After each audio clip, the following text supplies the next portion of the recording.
수사기관에 정보공개 청구하셔서 내가 어떤 행동을 한 거에 대해서 이 사람이 고소를 했지? 알고 움직이셔야 다른 방법 가해자를 특정하고 범죄 사실 안녕하세요. 생활법률 알려드리는 쪼변입니다. 기사 보셨나요? 청주에 사는 어떤 임차인 여성이 집주인 아저씨가 상습적으로 집에 쳐들어와서 저를 성폭행했어요 라고 고소를 했는데 알고 보니까 이게 무고였던 겁니다. 그 집주인은 그 임차인을 성폭행한 사실이 전혀 없는 게 밝혀졌고 임차인은 결국 200만 원의 벌금형에 처해졌다고 해요. 성범죄 정말 있어서는 안 될 사건입니다. 조국등순같이 극악무도한 사건들이 일어나고 있는 현실에서 성범죄 피해자들은 정말 보호되어야 마땅합니다. 저는 그것에 굉장히 동의를 합니다. 그 반면에 생각해야 될 것이 성범죄로 억울하게 고소되는 케이스입니다. 억울하게 성범죄로 고소당했을 때 어떻게 대처해야 될지 처음부터 끝까지 자세하게 알려드릴 테니까 채널 고정해주세요. 여러 가지 케이스들이 있는데요. 전혀 모르는 사람으로부터 이렇게 무고를 당하는 경우도 있겠지만 대부분의 경우에는 알고 지낸 지인으로부터 억울하게 고소를 당하는 경우가 생깁니다. 여자친구일 수도 있고 사귈랑 말랑 하는 썸을 타는 사이일 수도 있고 처음 만났지만 술자리에서 친해져서 동의하에 스킨십을 한 사이일 수도 있습니다. 이런 경우에 나는 동의하에 스킨십을 한 건데 고소를 당했다면 그것보다 억울한 일이 없겠죠. 성범죄에 작게는 벌금형, 크게는 집행유예, 실형까지 선고받을 수 있는데 성범죄자로 낙인이 찍히게 되면 정말 힘든 일이 많이 발생을 합니다. 특히나 공무원이나 공직이나 교육계 이런 쪽에 종사하시는 분들은 거의 직을 잃으신다고 보면 돼요.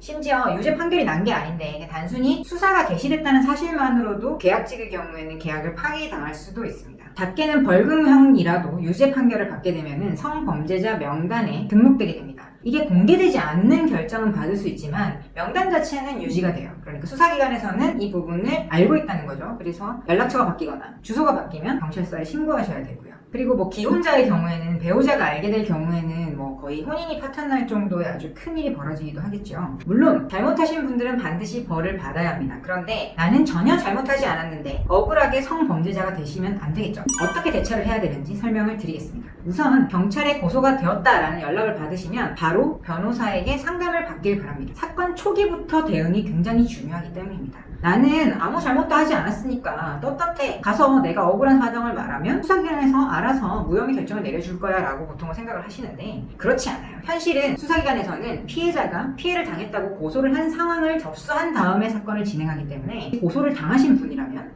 이 사람이 성범죄자일 수 있겠구나 라는 전제하에서 수사를 한다고 보시면 돼요. 형사사건의 진행 순서는 일단 경찰에서 먼저 수사를 하고 검찰로 송치가 되면 검찰에서 기소 또는 불기소 처분을 내리게 됩니다. 기소가 되게 되면 법원에서 재판을 받게 되고 기소유예라는 제도도 있기도 합니다. 이러한 절차 중에 가장 중요한 게 무엇일까요? 억울하게 처벌받지 않는 방법. 처음부터 끝까지 신빙성 있는 진술을 유지하시고 관련된 증거를 재빨리 모아서 수사기관에 제출해 주어야 합니다. 드라마에서 나오는 것처럼 수사기관에서 적극적으로 나서서 모든 증거를 수집해 주지 않습니다. 특히나 피해자 입장에서 고소한 내용에 관해서는 경찰이 나서서 많은 수사를 해주기도 하지만 피의자, 범죄자일지도 모른다라고 특정이 된 사람이 제가 억울해요, 이 부분 조사해주세요 라고 말한다고 해서 적극적으로 움직여주지 않습니다. 예를 들자면 피해자, 그러니까 고소인과 주고받았던 문자, 카카오톡 이런 것도 중요한 증거가 되겠습니다. 만남 이후에 아무 문제 없이 안부를 주고받았다. 서로 좋았다.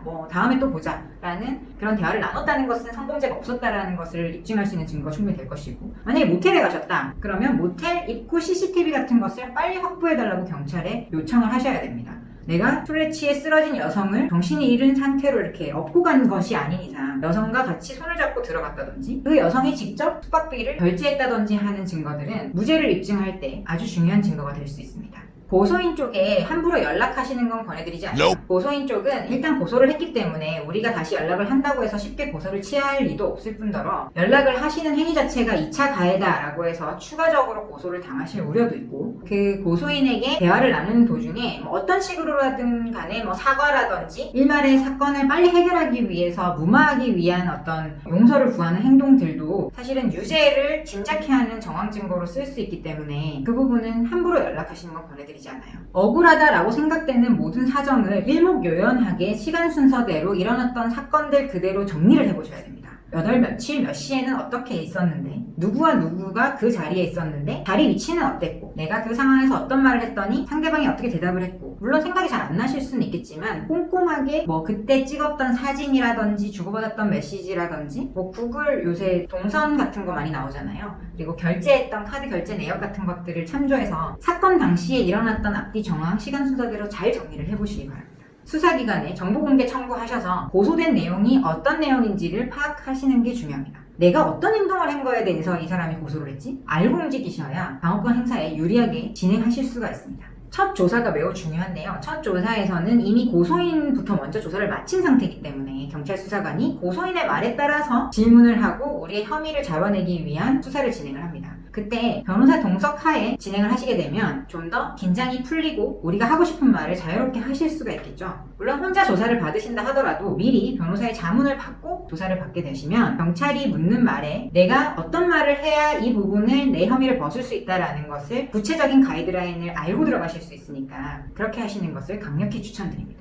저도 여성이지만 여성을 상대로 한 성범죄는 정말 나쁘다고 생각을 합니다. 그런데 그것만큼 나쁜 것은 무고한 사람을 성범죄자라고 고소하는 것이죠. 그러한 무고 행위 자체가 많이 줄어들어야 실제로 벌어지는 성범죄 피해자들이 더욱더 보호받을 수 있습니다. 무혐의가 낮다고 해서 무조건 무고로 처벌받는 건 아니거든요. 앞서 설명드린 그런 케이스처럼 전혀 사실이 아닌 것을 허위로 고소를 해서 이 사람을 형사처벌을 받게 할 목적으로 고소를 하는 경우에만 무고죄가 성립을 합니다. 그래서 조금 서로 간에 다툼이 있는 경우 내지는 오해가 있었던 경우 정도는 무고죄로 처벌받지는 않아요. 무고죄로 처벌받을 정도로 명백하게 무고한 사건은 좀 더 강한 처벌을 내려야 된다고 생각합니다. 한 사람의 인생을 완전히 망쳐버릴 수도 있기 때문입니다.